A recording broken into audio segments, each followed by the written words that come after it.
Hoje eu vou responder uma das questões que me colocam. Normalmente, lá no Instagram eu costumo colocar uma caixinha onde eu vou recolhendo os vossos feedbacks, os temas que vocês gostavam que eu comentasse, e um deles é a questão das farinhas. Então hoje vou-me focar nisso. Pergunta-me qual é a farinha que eu posso aconselhar para bolos mais fofinhos, mais leves, se a percentagem de proteína na farinha afeta ou não o resultado final do bolo.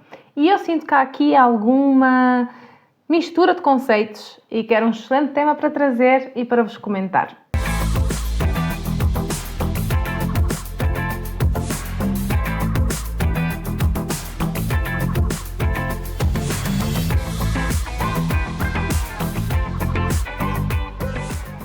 Vamos começar por voltar aqui um bocadinho atrás nos conceitos, vamos consultar a tabela periódica e vamos voltar aqui a lembrar-nos primeiro de tudo o que é que são as proteínas. As proteínas são estas longas cadeias cuja unidade principal e que se repete ao longo do polímero são os aminoácidos. Se virmos esta moléculazinha, é um aminoácido porque tem um grupo amino e um grupo ácido do grupo carboxilo. Portanto, o que elas têm aqui, que se pode ver, que vem desde a tabela periódica, um dos elementos na composição dos aminoácidos, que por sua vez também vão compor a proteína em si, é o azoto ou o nitrogênio. Portanto, considerando que as proteínas contêm este elemento, as medições normalmente que se fazem nos produtos alimentares são baseadas em quantificar este elemento. O método padrão que tem sido mais utilizado na indústria alimentar é o método de Kildall. Basicamente consiste em fazer uma digestão ácida, neste caso da farinha, com ácido sulfúrico, na presença de um catalisador e depois de termos analisado, vamos no fundo quantificar este elemento e multiplicá-lo por um fator específico. No caso do trigo, por exemplo, é 5,7 e daí conseguimos calcular a percentagem bruta de todas as proteínas que existem neste produto. E quando se determina então essa concentração em proteína, esse é o valor que vai integrar aquilo que é a nossa declaração nutricional do produto, que é aquilo que nós vemos quando vamos comprar o produto ao supermercado e é esta informação na qual tem estado a aconselhar que se considere o valor, a concentração de proteína. Pronto, obviamente é um perfil nutricional. O que é que temos que ter aqui um bocadinho também em questão? Na indústria alimentar não há uma periodicidade obrigatória específica para analisar o perfil nutricional dos produtos e dos alimentos, para fins de rotulagem. É óbvio que existem boas práticas, recomendações e que é hoje em dia obrigatório, até vos coloco aqui um regulamento da União Europeia, pelo qual é obrigatório prestar informação aos consumidores do perfil nutricional e o que é que tem que consistir neste rótulo alimentar. Agora, o que não é obrigatório, digamos, vocês têm que pensar que não é analisado cada pacote de farinha que vocês compram, entendem?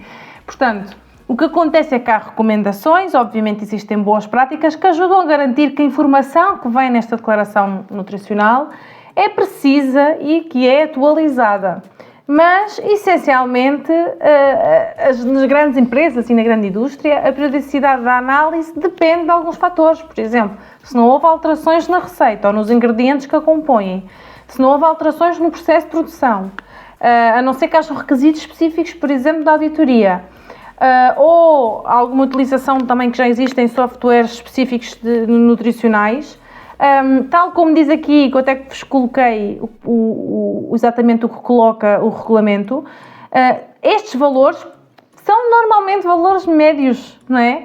Baseados num cálculo a partir de valores médios conhecidos ou reais relativos aos ingredientes utilizados. Portanto, o que eu vos quero dizer é quando vocês olham para esta tabela nutricional ou esta que vos coloquei aqui e veem que tem, por exemplo, 9 gramas de proteína por 100 gramas, ou seja, 9% de proteína. Primeiro, isto é a proteína bruta total que se encontra nesta farinha, baseado no método que vos expliquei anterior. E depois, não é a concentração exata que tem esse pacote em específico. É um perfil nutricional que vem de todo um histórico de produção, mas não é dessa farinha específica que vocês compraram nesse quilo que vai para o vosso bolo. Mas, obviamente, temos que acreditar que os controlos que são feitos pelas indústrias e pelos produtores primários são rigorosos e que nos estão a passar, obviamente, uma informação válida. Assim, simplesmente há que ter em conta, quando nós estamos a considerar o que está nesta declaração nutricional, no fundo isto vai-nos dizer aqui um perfil mais calórico e tem mais a ver com a ingestão deste produto e é uma referência do perfil nutricional desse produto. Mas têm que pensar que esse quilozinho que vocês compraram especificamente, provavelmente, pode estar dentro da média, mas pode ter mais do que 9, pode ter menos do que 9.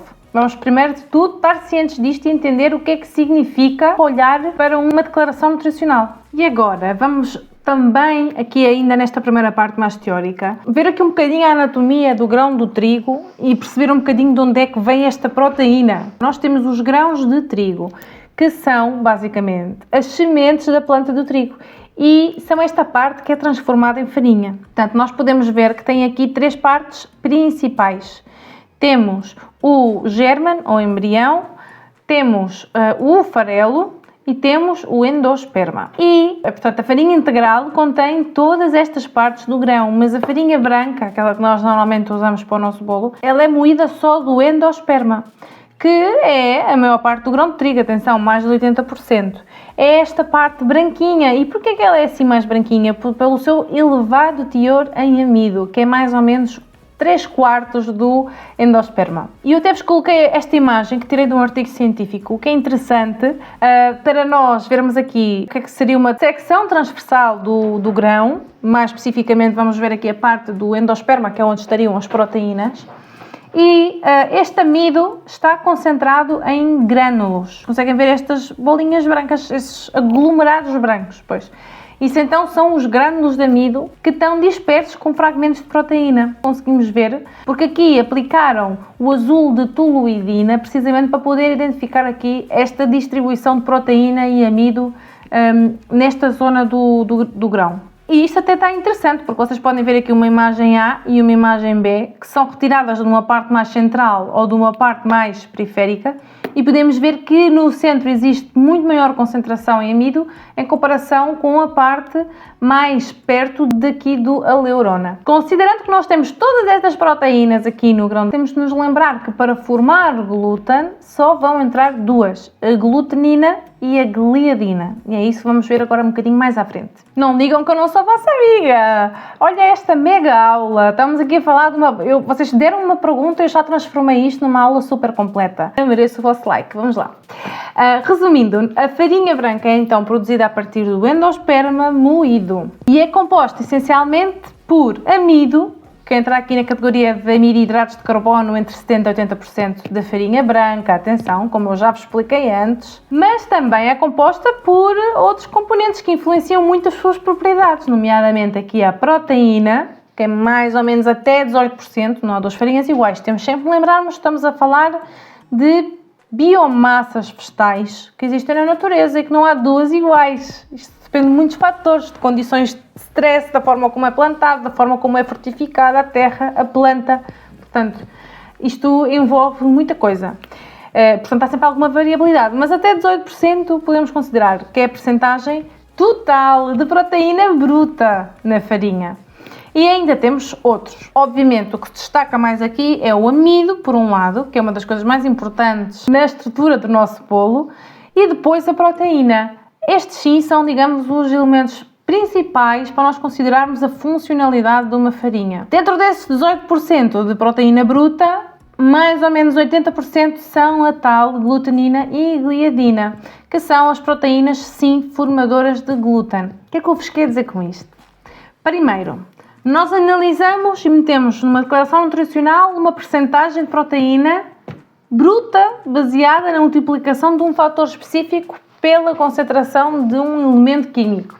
E além disso, nem sequer, todas essas proteínas nem sequer são todas formadoras de glúten, que é aquilo que eu sei que vocês querem que eu relacione, né? Mais proteína, mais glúten, mais enqueijado, pior o bolo.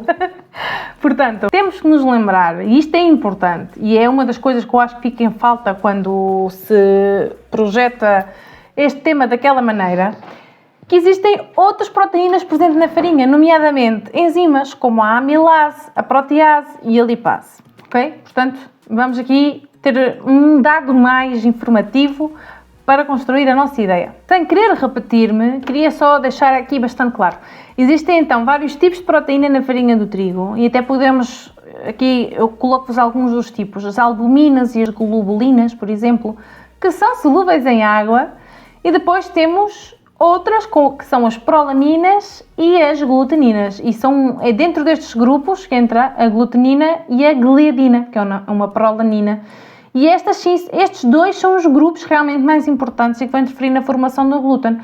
Eu coloquei aqui um esquema, estas duas, quando estão na presença de água, começam a formar uma rede. Eu não vou entrar em detalhe aqui na questão do glúten, porque eu podia ter aqui outro vídeo, se vocês quiserem, eu posso fazer, só explicar as coisas que influenciam isto, porque isto, uma coisa, quer dizer, as percentagens de água que nós colocamos, a presença de outros, como açúcar, gorduras, tudo isto, há muita coisa que influencia a formação do glúten. Não é simplesmente porque temos 10% de proteína, todas elas vão formar glúten. Não, não é assim, depende de muita coisa. Há interferências na formação do glúten, para além de que não todas essas proteínas são formadoras de glúten, que estavam na matéria-prima original. Mas o que interessa é que estas duas, os grupos prolamina e glutenina, são os que realmente conferem à farinha esta capacidade única, digamos, de formar uma massa capaz de reter gás, que aumenta volume sobre a ação do calor e do dióxido de carbono libertado pela fermentação. E agora vamos entrar noutro campo tão interessante. Não se assustem, eu sei que o gráfico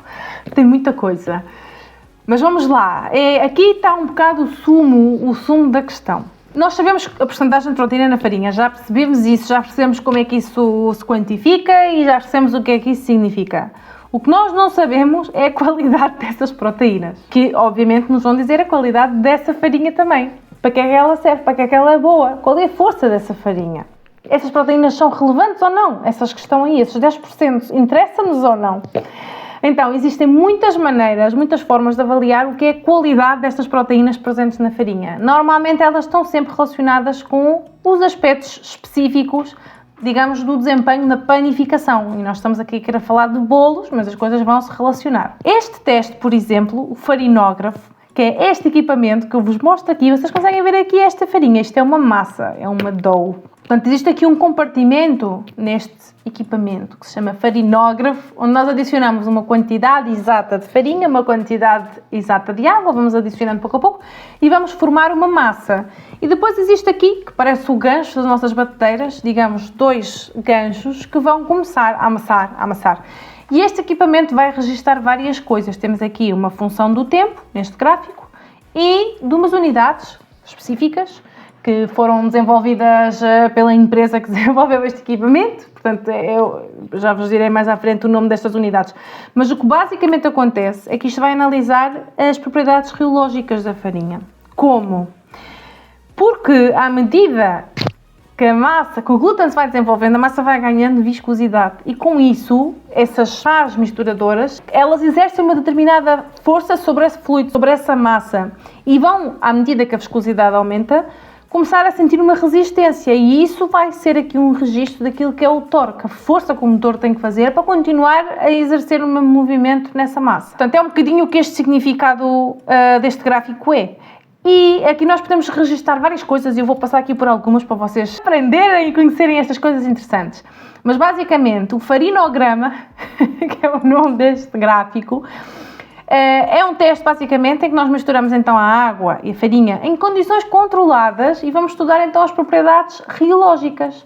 Normalmente, uma das coisas mais importantes para a qual se utiliza este teste é para saber exatamente a capacidade de absorção da água da farinha, quanto é que ela é capaz de, digamos, chupar até formar uma determinada massa. Analisar esta curva que sai deste equipamento vai nos permitir avaliar a qualidade da proteína através de parâmetros como, por exemplo, o tempo de desenvolvimento da massa, quanto tempo é que ela demorou até chegar a um ponto do glúten máximo, por exemplo, da rede máxima, da viscosidade máxima, a estabilidade dessa massa, se nós continuarmos a amassar, durante quanto tempo é que ela mantém essa estrutura, ou quando é que começa outra vez a amolecer, que passa de ponto, o grau de amolecimento. Isto é mesmo muito interessante, porque isto é que nos diz, ok, tens 10% de proteína, mas o que é que essas proteínas realmente, no que é que isso se traduz nas propriedades físicas, né? Que é o que nos interessa para o bolo, as propriedades estruturais, para o bolo ou para o pão, para o que seja, ou para a massa lêveda, do que seja, que nós queremos utilizar. Então, nós aqui, só para fazer um resumo rápido, antes de passarmos para outros exemplos mais práticos. Nós, na primeira fase do farinograma, nós observamos um aumento muito rápido da consistência da massa. Isto é normal, é um resultado do aumento da viscosidade dos principais componentes da farinha. Quando absorvem água, ela começa logo, nós sabemos isso quando fazemos as coisas à mão também. De repente, começamos a misturar, ela vai chegar a um ponto que vai aumentando a viscosidade até um ponto máximo, não é? Isto é a primeira etapa, que é, digamos, um tempo de desenvolvimento. Depois há uma fase em que ela vai ter a questão da estabilidade. Basicamente, ela vai apresentar aqui um aspecto liso, um aspecto homogéneo, umas propriedades elásticas e viscosas ideais para reter todo aquele gás da fermentação. E esta fase indica-nos que a massa atingiu um ponto ótimo da mistura. Portanto, vamos saber aqui quanta água, quanta farinha é ideal para ter, portanto, é esse ponto ótimo. E também essencial para uma boa estrutura do produto final. À medida que nós continuamos a amassar, chega a um ponto que a massa entra, digamos, numa fase mais de degradação. Ela começa a amolecer, torna-se úmida, torna-se pegajosa, e este efeito está relacionado com a, digamos, destruição reológica da estrutura. Portanto, sim, nós montamos o glúten, mas também podemos desconfigurá-lo, digamos assim. Agora vamos a alguns exemplos práticos. Temos que agradecer aos nossos colegas científicos portugueses da Universidade Nova de Lisboa que publicaram este estudo em 2019, em que, este gráfico, atenção, este gráfico que eu coloco aqui é apenas uma referência, não era deste artigo. Eles simplesmente colocaram no artigo, compararam 3 farinhas portuguesas, uma delas bem conhecida, a nacional, e temos aqui valores que são retirados do farinograma, mas este gráfico é só para nós conseguirmos ainda relacionar o nome do parâmetro ao que é que ele significa no gráfico, mas não é o resultado da farinha de nenhuma delas em específico, ok? Nós temos este gráfico e de repente o que é que realmente nos interessa para nós que vamos fazer o bolinho ou o pão ou o que seja? Obviamente eles estavam a estudar isto para a formação do pão. Primeiro, temos aquilo que é a percentagem de absorção, que basicamente é a quantidade de água necessária adicionar àquela massa específica de farinha para conseguir centrar o farinograma na linha das 500 unidades Bravender, indicando então qual é a capacidade dessa farinha em reter água.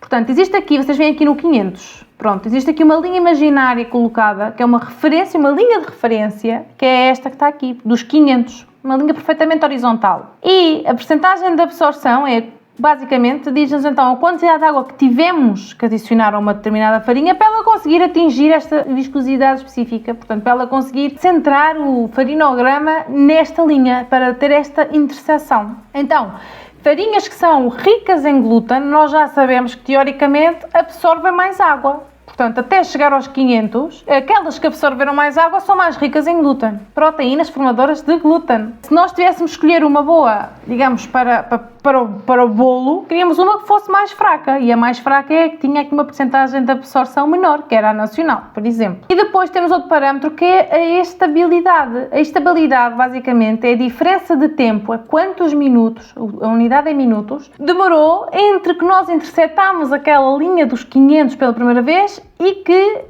digamos, o topo da curva abandona essa linha outra vez. Vamos imaginar aqui neste gráfico.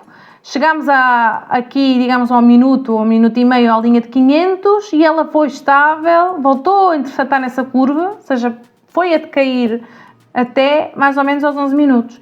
E temos este tempo de amassado com um determinado torque em que ela se manteve estável e a partir daí degradou. E o que é interessante também aqui comparar? Se nós considerarmos qual é a farinha que tem menos percentagem de absorção, menos tempo de desenvolvimento, por exemplo, era a nacional, que por acaso também é que tem a percentagem de farinha bruta inferior. Mas depois, por exemplo, em questão à estabilidade, a menos estável, por exemplo, era a Farinha Ramos e, no entanto, tinha aqui a concentração de proteína mais alta.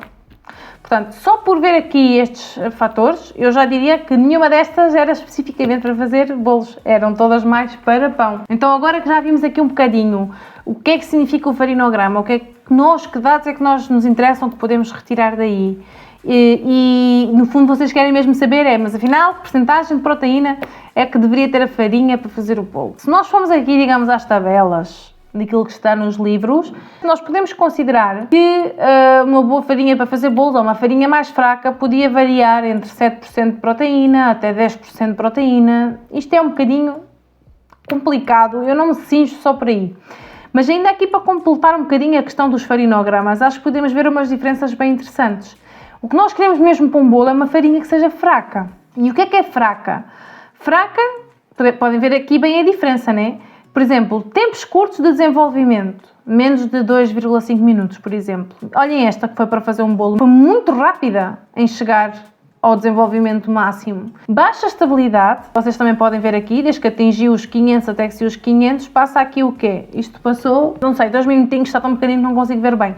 Mas compararmos com a do pão, não é? Tem uma estabilidade desde aqui até aqui. Aliás, está marcado por estas duas linhas verticais. Pode-se ver que é bem diferente do que esta estabilidade, não é? E também uma baixa absorção de água. Normalmente menos que 55%. Tudo isto basicamente se reflete na elasticidade, nas propriedades rheológicas da massa, que são muito úteis quando nós queremos fazer um panetone, quando nós queremos fazer um pão. Necessitamos que ela tenha essa consistência para reter tudo aquilo que tem que reter, mas para o bolinho não. Portanto, normalmente, farinhas que têm este perfil de farinograma têm mais ou menos proteínas entre 7 e 10. Agora, olha, por exemplo, esta aqui do Continente. Tem uma percentagem de 10 gramas. Ai, já é muito alto, porque me disseram que para fazer bolo tem que ser menos que 7%. Entendem? Não é... Isso não é tão... Não é uma leitura assim, é uma leitura muito... Não vou dizer que seja incorreta, mas é uma leitura muito pouco fundamentada. Entendem? Pronto. Mas, para termos aqui umas linhas gerais, eu diria que entre 7% a 10% é uma boa percentagem. Mas quem sou eu para falar? O melhor é trazer-vos exemplos, porque eu estou aqui para vos fazer pensar. Eu não quero só dizer-vos, é assim. Eu não sou ninguém para dizer, é assim, é assado. Eu sou uma pessoa normal como vocês, gosto muito de fazer bolinhos e tenho curiosidade sobre as coisas, quero entender as coisas. Chego ao supermercado, tenho 4, 5 marcas diferentes, como estas que vos coloco aqui, que põem apta para bolos, apta para massas fofas e bolos, indicada para a confecção de bolos, indicada para a confecção de bolos altos e fofos, e todas são para bolos. Mas qual é a diferença entre elas? Porque depois podemos ver aqui, que eu até vos coloquei as tabelas nutricionais, e uma tem 7,8% e a outra 6,9%, e a outra 9%, e a outra 9%. E porquê que a da espiga, por exemplo, que tem 7,8%, ou a da branca de neve que tem 6,9% é melhor do que as outras? Será melhor do que as outras? Não é? E depois ainda há aqui outra questão que eu gostava de vos esclarecer, que é, por exemplo, esta aqui é apta para bolos e é tipo 55. Esta também é para a preparação de massas fofas, tipo 45. E depois vamos a esta que também é para a confecção de bolos e é tipo 65. E a nacional, não sei, não indica qual é o tipo. E isto agora aqui é que está a dúvida, não é? Porque é fácil dizer, afinal o que é que importa? É para fazer bolos é o tipo 55. Ou o que importa é ter menos que 8% de 7% de proteína, porque tem menos proteína, vai fazer menos glúten. Mas esta aqui tem 9% e também diz que é apta para bolos. Então, vocês percebem? Simplesmente olhar. O que é que fique claro? Olhar para a percentagem de proteína não indica tudo. Não, provavelmente porque não há pressão pelos consumidores. Estas informações extra não estão disponíveis, digamos, naquilo que é a embalagem do nosso produto. Mas, com certeza, se nós fôssemos uma indústria, se exigíssemos fichas técnicas com propriedades descritas, bem descritas dos produtos que usávamos como matéria-prima, provavelmente estes fornecedores iam fornecer-nos um farinograma e outros, que existem outros testes. Isto é apenas um exemplo que vos trago. Só que nós, infelizmente, não temos essa informação normalmente indicada aqui. Mas temos que acreditar naquilo que nos colocam na rotulagem os produtores. E se dizem que é indicada para bolo, significa que ainda que tenha essa proteína um bocadinho mais alta, com certeza é uma farinha fraca. É isso que eu acredito e é isso que eu considero para mim quando eu vou escolher. Isto não significa que cada um tenha o seu gosto. Não há nada como compra uma farinha, compra outra, faz o teu bolinho na tua massa. Esta receita que tu tens leva mais gordura. Experimenta com as 4, vê qual é que tu gostas mais. Porque há aqui uma questão que é o controle organolético, o controle daquilo que tu queres ter no teu produto. Tens vários tipos de receitas diferentes, tu podes comprar vários tipos de farinha diferentes, desde que sejam teoricamente indicadas para fazer bolos, há um motivo para isso, não é? E a questão da proteína, podes sempre olhar, só faz bem olhar. Aliás, eu sou a primeira pessoa a dizer, vocês olhem para os rótulos, olhem para a lista de ingredientes, olhem para as coisas e comecem a usar essa informação a vosso favor. A pouca informação que temos a nosso favor, temos que a usar toda para fazer melhores escolhas. Mas eu aqui não tenho o papel de vos dizer, a melhor farinha é X. Não vos posso dizer isso. Aquilo que eu vos digo é que olhar para a questão da proteína dessa forma, assim, tipo com duas palas, é pouco informativa. O que nos interessa é mais do que isso, é a performance dessa farinha. E isso, infelizmente, não está escrito no pacote. Entendem? Até vos coloquei este exemplo precisamente para nós vermos estas contradições. 4 farinhas de 4 tipos diferentes, com conteúdos de proteína diferentes, todas aptas para bolo. Então onde é que está a diferença? Como é que nós vamos saber escolher? A minha opinião é esta. Se o fornecedor diz que é apto para bolo, então tem o seu motivo. Porque fez estes estudos e porque saberá o desempenho dessa farinha nessas condições de ensaio específicas. Mas ainda há aqui outros fatores que vocês nem estão a ter em conta. Que isso é para fazer o pão. Mas quando nós estamos a fazer um bolo, nós adicionamos açúcar, nós adicionamos gorduras, nós adicionamos outras coisas que vão influenciar, isto é um tema para outro vídeo se vocês quiserem, tanta coisa que influencia ou até inibe o desenvolvimento do glúten, a certo ponto. Isso é outra história. E vou aproveitar este vídeo para quase aqui terminar isto e rematar este tema com, afinal, o que é esta diferença do tipo de farinha 55, 45, 65... O que é isto? Porque em Portugal, para que sejam comercializadas, são divididas nestas classes. Vejam lá que isto não foi um vídeo tão bom, tão informativo, a quantidade de informação que eu vos trago aqui para que vocês possam abrir um bocadinho mais a mente. A sério, não se deixam levar porque ouvem uma determinada opinião. Pensem um bocadinho mais sobre o assunto, leiam um bocadinho mais sobre o assunto, porque às vezes podem estar a desprezar um produto sem motivo real. E pronto, isto é tema para estudar, é tema para falar, dá pano para manga, mas é verdade, quando nós partilhamos algo, nem mesmo que seja na internet, temos uma certa responsabilidade naquilo que estamos a dizer. Portanto, acho que também cabe um pouco a informar-nos ou tentar passar a informação mais verdadeira possível, que é aquilo que eu faço. Repito, não venho aqui dizer-vos qual é a melhor farinha para vocês usarem. Eu acho que vocês devem experimentar e escolher por vocês. Mas venho aqui um pouco alertar, no fundo, a coisas que vocês podem ter em consideração ou procurar nos pacotes ou na informação para comprarem aquilo que vocês acham que se adequa mais àquilo que vocês querem obter no final. Não há ingredientes maus, há falta de informação para saber fazer as melhores escolhas. Simplesmente isso. Mas agora, respondendo, eu fico nervosa, desculpem lá, mas estou a falar com vocês como se estivesse a falar com uma amiga. Esta transparência que eu vos quero trazer e que naquilo que eu me empenho é simplesmente descomplica a informação, explica e ajuda de uma vez por todas as pessoas e também, pronto, no fundo, tentar sensibilizar-vos que estes conhecimentos básicos de química, de interpretação, mais do que tudo até do que leis, são mesmo muito importantes para nós fazermos melhores bolos, porque afinal tudo isto vai enrolar numa bola de neve que vai influenciar o tipo de produto que nós entregamos e a qualidade desse produto. Portanto, cabe-nos a nós formarmos um bocadinho mais. Querem saber mais sobre estas coisas, ir acompanhando aqui as minhas ideias loucas de estudar as coisas que ninguém estuda, podem subscrever o canal. Já vos digo que infelizmente não consigo fazer isto semanalmente, eu tenho mesmo muita carga de trabalho com o doutoramento, estou simplesmente a tentar sobreviver um dia de cada vez, mas na medida do possível eu quero trazer informação desta. Bom, vamos lá, finalizar o último slide, não vou enrolar mais, sei que temos todos muitas coisas para fazer e também um pouco quero ser uma seca para vocês, mas eu quero só esclarecer isto. Se nós formos à portaria número 254 de 2013, de 19 de março, que é aquilo que está na legislação portuguesa, atenção, onde nós vamos ver como é que se classificam os tipos de farinhas para poder ser comercializados. Vamos encontrar este anexo 1, onde diz quais são as características analíticas.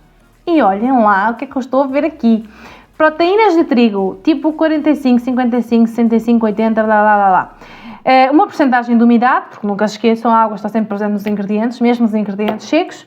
Analisa-se a acidez, existe um glúten seco, atenção, porque isto é outra análise que se faz, isto nem é proteína, não é porcentagem de proteína, é a percentagem de glúten seco. Existe glúten seco e glúten úmido, são duas análises que se fazem, e como vocês veem, tipo 45, 55, 50, o que seja, o glúten seco, ou seja, é praticamente o mesmo, 7, 8, para todas. Portanto, não é este tipo que nos vai dizer se é melhor para bolo ou se não é melhor para bolo. Não é exatamente o tipo. Pronto. No que é que diferencia mesmo? É a cinza. O que é cinza? A análise de cinza, basicamente, é nós pegamos na farinha, colocamos em 2 cadinhos, vamos levar a uma mufla e basicamente aquilo vai degradar tudo menos a matéria inorgânica. O que é que são as matérias inorgânicas? É a quantidade de, por exemplo, minerais, por exemplo, o ferro, o sódio, o potássio, o magnésio, o fósforo. Então, no fundo, os tipos de farinha não está regido pela percentagem de proteína. Isso nem sequer está considerado para classificar as farinhas para comercialização em Portugal. Tem sim a ver com a quantidade de cinzas de material inorgânico. Quanto maior a quantidade, digamos, de farelo na farinha, porque vocês lembram-se que eu disse lá atrás, a farinha branca só tem a parte do endosperma e integral tem tudo. Então, vocês têm que pensar que quanto maior a quantidade de farelo que ainda existe nessa farinha residual, porque separa-se, mas dá sempre uma parte, maior é o teor em cinzas. Isto quer dizer que quanto mais cinzas tem, mais, digamos, integral ou mais componentes que estavam no farelo e noutra parte do trigo tem essa farinha. E quanto menos cinzas, mais purificada, mais só ela é aquela parte do endosperma, que é o amido e a proteína. Portanto, espero ter-vos esclarecido um pouco aqui as ideias e ter-vos trazido informação relevante. Bem, então, só para rematar, vamos fazer aqui uma espécie de conclusões de última hora para consolidar aqui os vários aspectos que nós abordamos. Basicamente, uma menor concentração de proteína na nossa farinha pode indicar-nos que esta farinha tem um menor potencial para a formação de glúten. Porque é verdade que existe uma relação entre a presença de proteínas formadoras de glúten e a performance da farinha. Mas esse dado por si só, o que está aqui na tabela nutricional desta farinha, não nos diz nada sobre a performance dessa farinha. E é por isso que existem outros testes que são indicadores bem mais relevantes, como por exemplo os farinogramas, que vos comentei agora mesmo, não é? Anteriormente, e outras como a alveografia. A alveografia avalia parâmetros como a tenacidade, a extensibilidade e o trabalho ou a energia de deformação. Bem, e chegamos ao final da aula de hoje. Acreditem, eu podia falar sobre isto tempo e tempo e tempo. Vocês deixem-me aqui nos comentários o que é que vocês acharam, se ficou alguma dúvida. Tenho todo o gosto em continuar a falar sobre isto, desde outra perspectiva. Deixem as vossas sugestões, são sempre bem-vindas. É que a verdade é que a farinha é um mundo e eu podia estar aqui mesmo a falar uma infinidade de tempo e não conseguiria trazer-vos absolutamente todos os temas que podemos abordar só sobre este ingrediente. Aula finalizada. Eu espero que vocês tenham mesmo gostado daquilo que eu partilhei e, acima de tudo, espero ter ajudado aqui a esclarecer algumas das dúvidas que vocês possam ter. Já sabem que eu estou sempre de ouvidos abertos, podem deixar as vossas sugestões e comentários aqui em baixo que eu tenho todo o gosto em ler e dar seguimento. E claro, se gostares desta aula, deixa o teu like, porque já sabes, não é? Toda a gente diz o mesmo, é um apoio muito grande aqui para o canal, para o meu canal pequenino, mas que requer muito esforço. Mas eu prefiro trazer menos, mas o que trago, trazer com qualidade e que realmente vos possa aportar coisas importantes às vossas questões, do que estar a criar conteúdo por criar. Eu não sou desse tipo. Portanto, se chegaste até ao fim deste vídeo e gostaste do meu canal e ainda não subscreves, por favor, subscreve. Eu convido-te a fazê-lo para que possas seguir mais conteúdos como este que eu te trouxe hoje. Acredita, a falar a língua portuguesa, eu acho que existe muito pouca gente a levar isto a este nível de detalhe e que possa trazer esta abordagem um pouco fresca, falar mais do mesmo, sim, mas aqui com uma virada que eu acho que é importante e eu acho que esta viragem pode ajudar a todos a ser aqui melhor tecnicamente e a dominarmos melhor a nossa área da pastelaria, aquilo que nós fazemos quando estamos na nossa cozinha, que é o nosso laboratório privado. Até à próxima aula!